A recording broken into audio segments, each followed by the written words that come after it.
Maybe I was wrong about Lonnie Walker and the impact he'd make on the Celtics. Doesn't sound like he's somebody that's going to be around for a while. Plus, Jayson Tatum's jumper looks smoother. It's all right now on the Locked On Celtics podcast.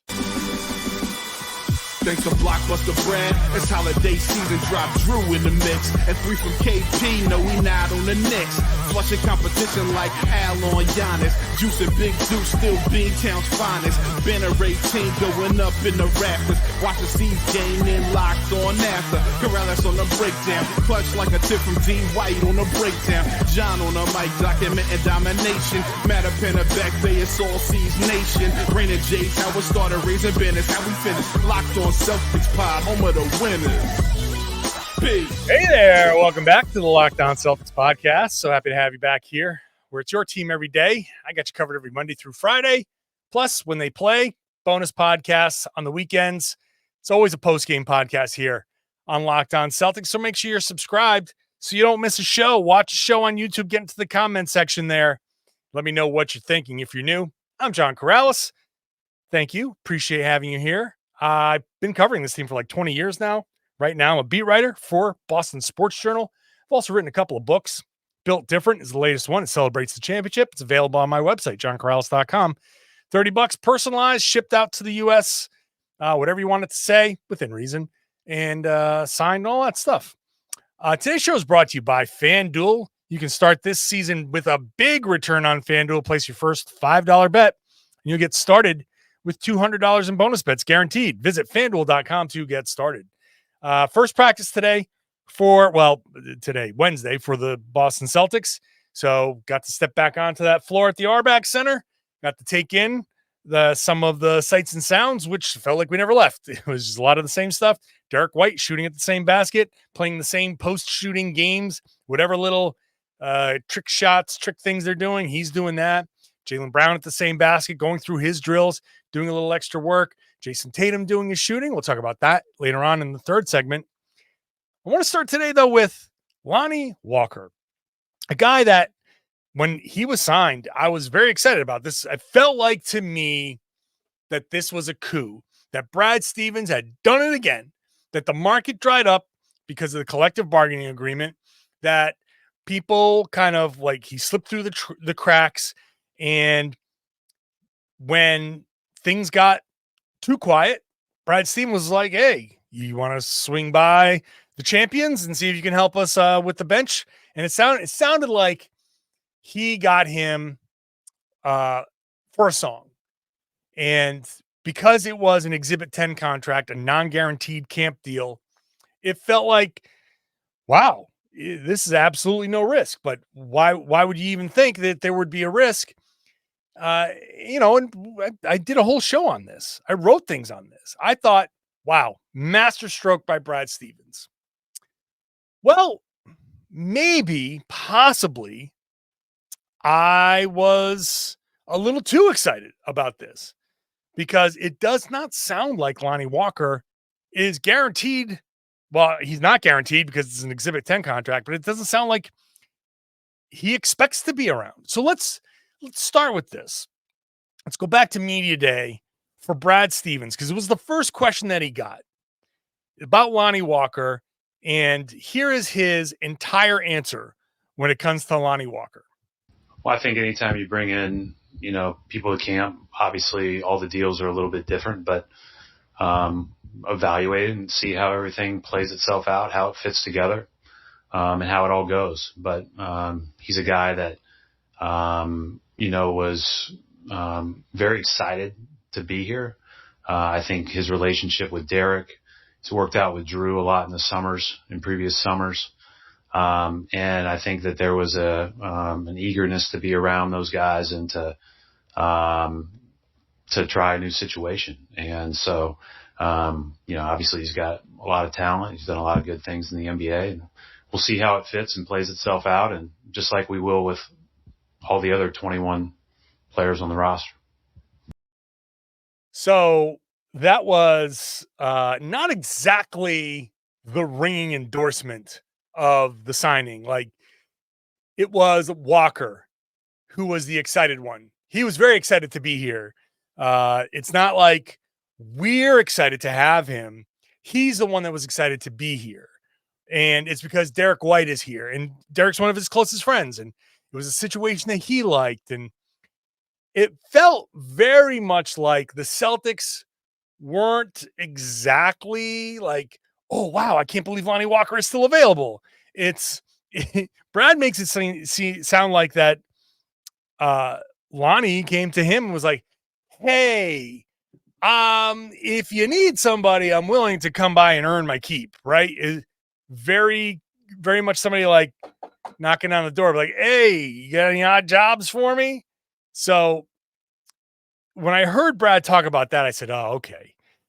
I think I was wrong about Lonnie Walker. And I am still surprised that this is where it's gone because, and I think the general reaction around the league was Lonnie Walker on an Exhibit 10, that he's not burning down the house, on any given night, but he's still a useful player, isn't he?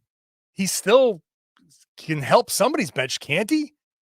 And a lot of people said, hey, look, if Lonnie Walker is getting Exhibit 10s and he's going to end up in the G League, might be time to expand the league because he's too good for that, which I agree. I understand who Lonnie Walker is in the NBA right now. Like, he should be a seventh, eighth man, and he could be a contributor on a good team. I understand, like, maybe I'm just trying to justify the things that I said before. And like, I believe it. I still believe it, but it's very obvious that Brad Stevens, you heard what he just said. He was not giving Lonnie Walker the ringing endorsement. He did not say anything about how the team was happy to have him around. He didn't say anything about the skills that Lonnie brought. When you're talking about a player, just go back and listen to how he talks about. Now, obviously, Drew Holiday is a different animal, but like, it's a different story, I should say. I shouldn't say different animal, but it's a different situation there because Holiday is better and, a big time contributor and champion. But listen how glowingly Brad Stevens talks about him. Listen how glowingly Brad has talked about everybody like Peyton Pritchard, Sam Hauser, any of those guys. So immediately I got the sense that, okay, this is just a guy. Maybe it's just a guy that we recognize him. And he's the past 4 years, if you take his past 4 years all together, he's averaged over 10 points a game off the bench. He's a guy that he scored 20 points. I want to say 7-8 times last year for Brooklyn. And I understand it was for Brooklyn, but he's still, you don't score 20 points in the NBA without being good. But you tell me, you just heard what Brad Stevens said, right? That does not sound like a guy that is excited or anything to have Lonnie Walker around. So what does Lonnie Walker think? He talked for the first time. Let me take a second here. Let's play the Lonnie Walker sound, and you tell me what you think about this situation. We'll do all of that next. Today's show is brought to you by Prize Picks. It's America's #1 daily fantasy sports app with over 5 million active members, and it's the easiest and most exciting way to play daily fantasy sports. All you got to do is pick more or less on 2 to 6 player stat projections, and you watch those winnings roll in. And now you can win 100 times your money on Prize Picks with as few as 4 correct picks. That sounds pretty good. And they've invented something called Flex Play, which means you can still cash out if your lineup isn't perfect. You can double your money even if one of your picks doesn't hit. They want to give you money at Prize Picks. They've even got an injury insurance policy. So if one of your players is hurt and leaves in the first half and doesn't come back, your picks are still live. So download the Prize Pick app today. Use the code LOCKEDONNBA and get $50 instantly when you play $5. That's code LOCKEDONNBA on Prize Picks to get $50 instantly when you play $5. You don't even need to win to get the $50 bonus. It's guaranteed. They want to give you money. It's Prize Picks. Run your game. Today's show also brought to you by Game Time, which I've told you I've used it to buy myself some Red Sox tickets. It's great. And with Game Time picks, getting those tickets for your favorite live events. And so that's not just sports, music, theater, comedy, whatever you want, it's there. And those are even easier to find because Game Time picks filters out the fluff. So you get incredible deals on great seats. You don't have to waste your time. Toggle the all-in pricing so the price that you see is what you get. Make sure you have that setting on. The seat views, you can see them as you're scrolling through the app. You get that panoramic view so you know what you're buying before you purchase the tickets. And the lowest price guarantee credits you 110% of the difference if you find those tickets somewhere else for less. Your purchase is covered with the most flexible customer service policy in the entire ticketing industry. So take the guesswork out of buying tickets with Game Time. Download the Game Time app, create an account, and use the code LOCKEDONNBA for $20 off your first purchase. Terms apply. Again, create an account and redeem the code LOCKEDONNBA for $20 off. Download Game Time today. What time is it? Game Time. Thank you for making Locked On Celtics your first listen every day. Would love it if you go check out Locked On NBA. Make that your second listen. Right now I'm hosting on Wednesdays with Jake Madison. My day might change. We're working on it. New look coming up this season. So make sure you're subscribed to that Locked On NBA feed. Make it your second listen every day. I'm still sticking around the show. It's a great way to get caught up. It's, on all the night's games, all the big stuff around the NBA. So make that your second listen. Lonnie Walker spoke to the media. So the big question is, what role do you envision? And what did Brad Stevens say? So let's get right to it.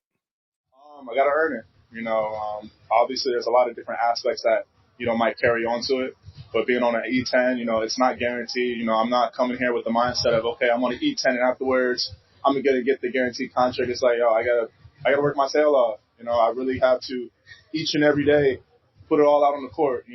First one in the gym, hopefully the last one out, come back later on, shoot, and just be mentally and physically prepared for the outcome. So, he also mentioned that there's a possibility that I might spend some time in the G League with Maine, and honestly, I'm perfectly fine with that because as a man, you got to take it in the chin. You got to continue to work. You got to continue to be prepared and just keep being ready.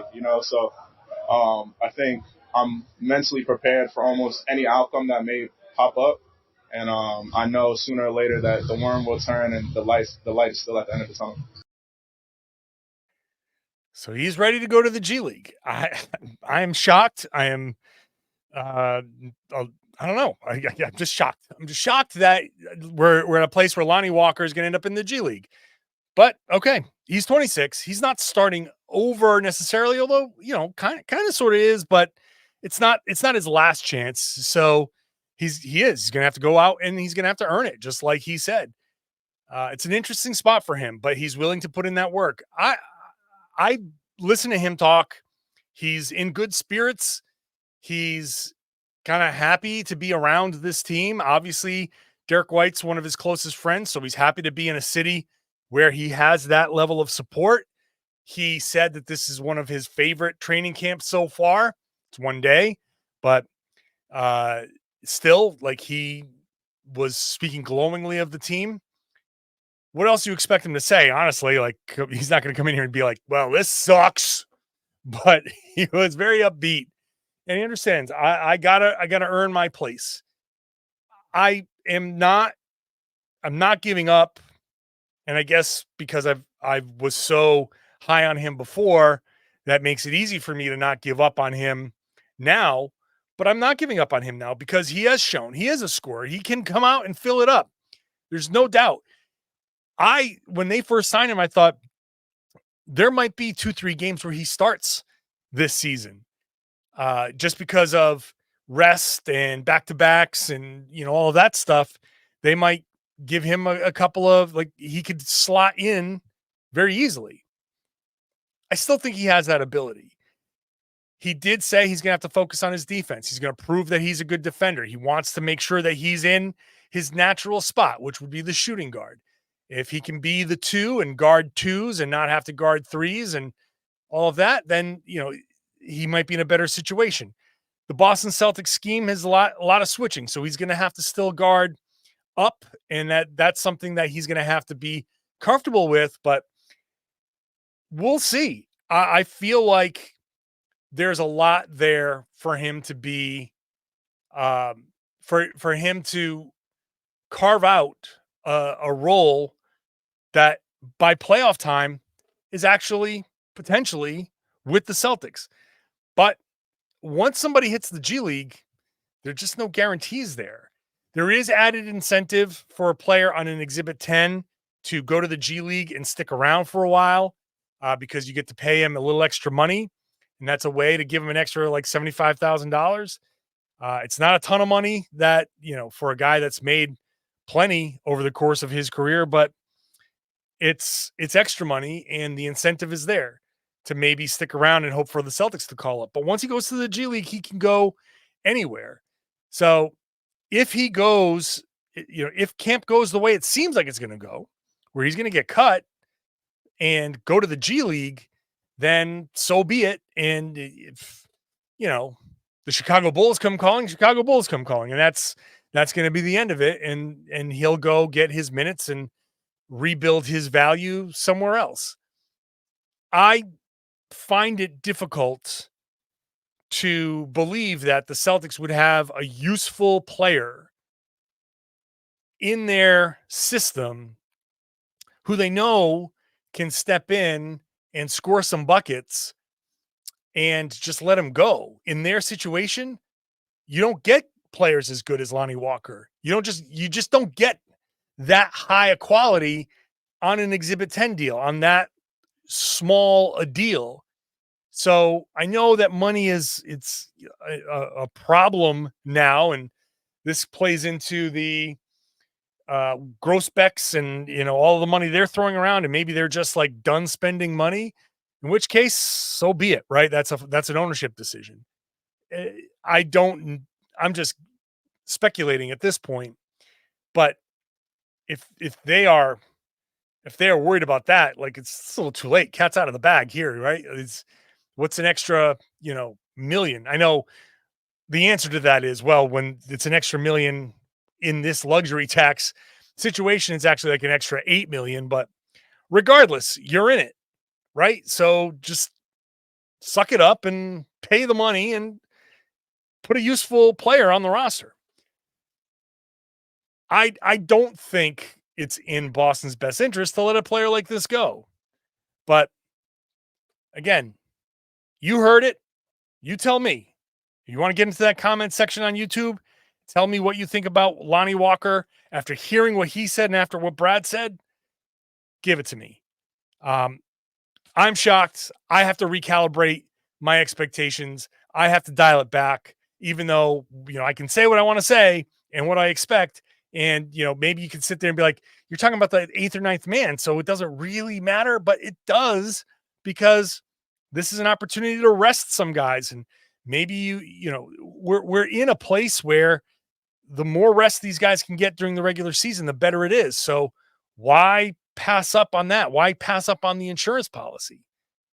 Now's the time to do it. This team's going to be broken up in a year or two, so go for it now. Don't waste an opportunity to keep a useful player on your roster. So it's nitpicky, and I'm not blaming anybody, but it is a little bit of a surprise. Also, maybe a tiny bit of a surprise, Jayson Tatum's jumper, which looks different a little bit different, a little smoother, a little quicker. Let's talk about that next. Today's show is brought to you by FanDuel. It's America's #1 sportsbook. Hey, NFL fans, you can start this season with a big return on FanDuel. If you get a hunch in the middle of the game, you just pick up that FanDuel app and check out the latest stats, view the live play-by-play, and you can get so much more on that same page where you place your bets. So this way, you're not picking up, what do you have, a second phone? Do you got a laptop, a computer, going through all these things? Who needs that? At a game, you're at your friend's house. You just want to have it on your phone, and it's right there, all in the same place. So you can check the stats, place your bets, and you get started with $200 in bonus bets guaranteed when you place your first $5 bet. So that's at FanDuel.com. Make sure you're setting your limits, set your budget so you're having fun and you're gambling responsibly. Place your first $5 bet, You get you $200 in bonus bets guaranteed at FanDuel.com. Thank you so much for making Locked On Celtics your first listen every day. Go check out my book, Built Different, available on johnkaralis.com for $30. Personalized, signed, shipped to you, all for $30 in the United States. If you are an international purchaser, it's going to cost a little bit more, a lot more to ship. So my recommendation is you find a cheaper way to get the book, and then you go to my website to buy a label, which I will also personalize and ship to you, but that's only $10, signed and all that. You can put it on the inside of your book. You can do that anywhere in the world. If you've already bought the book, I will sign that label, personalize it for you, send it out $10, so you have yourself a signed copy of my book. So appreciate everybody who's bought it. Thank you so much. Celebrate that win, that 18th championship. Jayson Tatum at the practice, when we are allowed in, it's post-practice shooting. It's post-practice like individual work. And Tatum was out there getting some shots up. And so I'm standing there, I'm off to the side, and I do this all the time, right? If you go to the practice, I'm off my own. I'm got my arms crossed and I'm just head tilted and squinting. And I'm just looking. I'm like, what am I seeing here? What's different? What are they working on? I'm really trying to take in who they have here, who, how are they, the coaches, like, how are they defending him? What's this player working on? Like Jaylen Brown was working on his handle and getting, finishing through contact and finishing with his left hand and working on, people poking away at the ball. So you can see that stuff. Making reads, when to pass, all that stuff. Jayson was getting some shooting in. I'm sitting there, I'm looking, I'm like, that release just looks a little quicker. The whole thing looks a little smoother. And I didn't turn around. I didn't ask anybody, but Gary Washburn of the Boston Globe tweets out, Jayson Tatum's shot looks a little smoother. The shot looks a little quicker. Brian Robb, Mass Lives, shot looks a little bit like a quicker release. So a few of us saw that. A few of us recognized that. I saw it from the back, so I couldn't tell you a lot of the specifics of the jumper. We're going to have to see it on camera when they are in Abu Dhabi in a little over a week. But first glance, first look, all of the mechanical stuff, the stuff that we played yesterday that you heard Jayson talk about, hand placement and, getting lower and the shoulders and all that stuff. I can tell you at first glance, it looks like they have fixed something.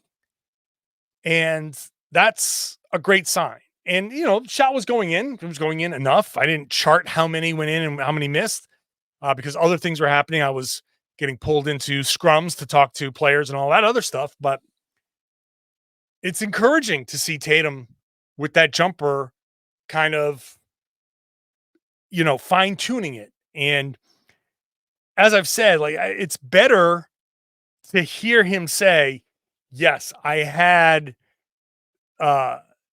mechanical issues that I needed to fix. I had this, that, and the other that I needed to fix, rather than him saying, yeah, I don't know, it just wasn't falling. Because the I don't know, it just wasn't falling is the stuff that gets into your head and messes with your shot.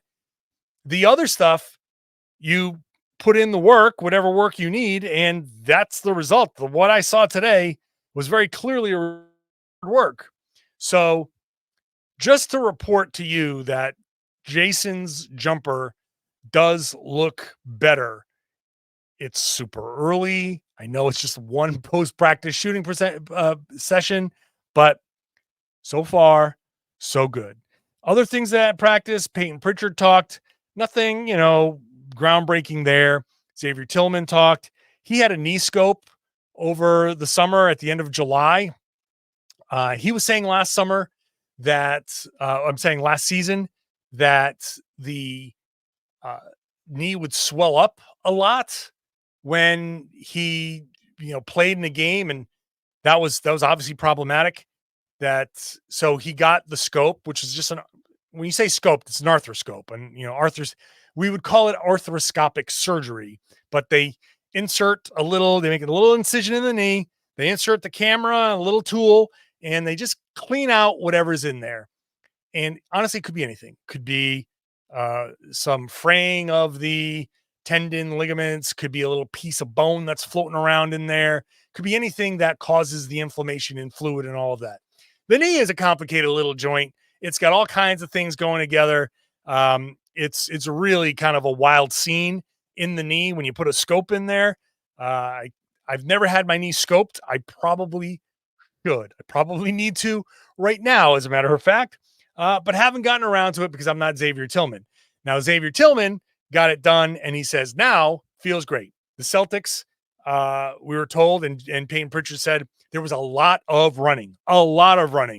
And you see the video of Joe Mazzulla on Celtics Twitter where he's screaming. He's like, you should want to run when you win. And like, whoa, dial it back, bro. It was an intense practice. I can tell you that. Someone from the Celtics came out and was like, they were running. They did a lot of running today. And so I can tell you that they were getting their cardio up for sure. And that's going to be, I think, part of the process. He got these guys up and down, and you got to be in shape, buddy. You got to be in shape. And Joe Mazzulla was getting them in shape. So nice first day. It was nice to see. It was nice to see Derrick White back there with his, coaching buddies trying to roll the ball so it landed in the middle of the O of the Boston at the end of the court. I mean, this is Derrick White keeping it light after doing all of his work. Derrick White's a fun dude. Practice number 2 on Thursday. They will practice again on Friday. They will practice again over the weekend. And then they're off to Abu Dhabi. But I will be at all of these practices in Boston. I will let you know what's happening. So make sure you're subscribed. I'm there. I'm a beat writer. I'm covering this team on a daily basis. So I've got insight that not many others in the podcasting world have. So make sure you're subscribed. It's a free 5-day-a-week podcast plus bonus podcasts whenever they play. So get onto that YouTube page, subscribe there, get into the comment section. Let me know what you're thinking about all the stuff I said today. And then if you are a subscriber, if you love the show, I would love it if you shared the podcast. Tell everybody they should be listening to and watching the Locked On Celtics podcast here on the Locked On Podcast Network. It's your team every day.